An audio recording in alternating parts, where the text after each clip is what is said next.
So, ito na po guys, si Nami. Ayan, natutulog siya.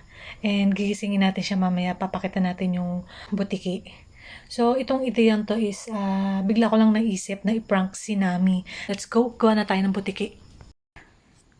So, ito na guys yung butiki. Binakat lang itong butiki. Or pwede naman mag-print. Ganon. At again, idikit na natin.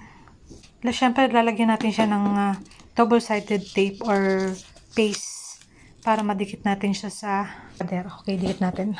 Okay, dikit na natin siya. Huwag niyo lapitan. Dito. Wag. Saan? Dito? Okay. Paganto naman. Paganto. Yan. Okay, tayo na natin. Gisingin si Nami. Nami, baby! Nami, baby! Wake up! Nami, halika. May papakita kami sa'yo. Ate, dilipatin mo na si Nami. Ayun, nakikita na ni Nami. Oh my God. Ayun na. What's that, Nami? Nagising siya. Nagising siya. What's that, Nami? Uy, butiki! Butiki, Nami! Oh, nagdadalawang isip pa si Nami. Mapaprank kaya natin siya? Di daw nagalaw eh. Ayan na, yun na, yun na.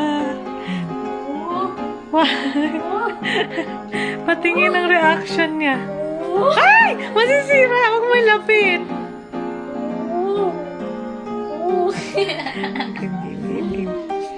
Game. Yun! Yun! Nakuha niya! Uy, huwag mong kakain. It's a prank, Nami! Hindi siya lizard! It's a prank! It's a prank, Nami! Hey, Nami! It's a prank! Gustong gusto pa rin niya, oh. Hey, Nami!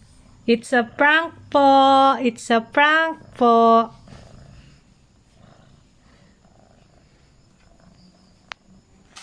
Ayun, nakuha niya. Hala! Nami, no! Laki nakain yata niya. Kakainin eh. So, success yung aming prank kay Nami! What's that? Huh? Ano yan? Butiki? Sige, didikit yan sa'yo.